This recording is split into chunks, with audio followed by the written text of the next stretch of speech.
mga ka-auto. So, dito tayo para i-unbox ang Toflong battery. So, itong battery to is maintenance-free and ang size nito is NS40. Shoutout nga pala kay Toflong for giving us a chance to review and also para makita kung ano man yung meron kay Toflong battery. So nakikita nyo guys, naka-seal ng plastic yung mismong box nung battery and tingnan muna natin yung yung box. So ano bang mga nakalagay dito? So ayan, dito sa gilid makikita nyo yung brand of battery which is yung Toflong and country of origin. So kung saan ba nagmula or saan ba galing tong battery nito. So based dito sa box, galing siya ng Thailand. So, ayan. So, maintenance free siya. And yung battery type, makikita nyo rin dito. And the minimal voltage is 12 volts. Ayan. And also, may mga safety reminders sila dito sa kabila naman. Ayan. Oh. So, basahin nyo na lang to guys. So, hindi ko na siya isa-isahin para sa inyo. And also dito nyo makikita kung ano yung size. So NS40 yung battery natin. So ngayon buksan naman natin siya.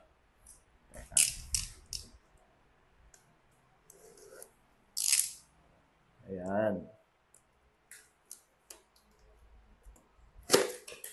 So pagbukas ng battery, meron na siya dito parang installation guide. Andito siya sa parang flap ng box. So, it's in Japanese. So, kung marunong kayo mag-Nihongo, kaya nyo basahin siya. Kung hindi naman, okay lang din. Pwede naman din mag-Google Translate. So, pagbukas natin ng box, so meron na tayong bumungad na warranty card. So, sa warranty card, just in case na defective or may problema yung battery na nakuha nyo, pwede nyo siyang i-replace or i-return. So, maliban sa warranty card, ang meron pa dito ay, ayun, yung battery na mismo. So, let's take the battery out. Ayan. So, ito na yung battery, guys. So, of course, may cap ng positive and yung positive and negative terminal, may takip siya. And also, makikita nyo sa battery kung saan naman yung positive and negative. So, basic na lang naman sa battery. And meron sila ditong indicator. So, ito yung indicator niya kung ano yung lagay ng battery mo. So, pagka green, tulad ngayon, meaning good condition pa yung battery.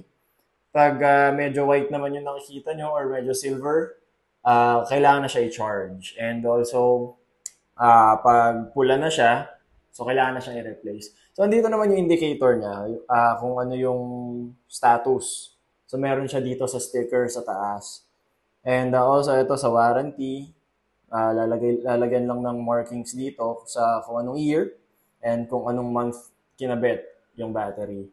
So, yun lang mga ka-auto. So, ito lang yung laman ng Toflong battery from the packaging. So, stay tuned dito sa Auto Media. Next video will be installing the battery sa kotse ko. So, that's all for today. Thank you so much for tuning in. And once again, this is Carlo from Auto Media. And I'll see you guys around. Bye-bye. Toflong battery. Tough and long lasting.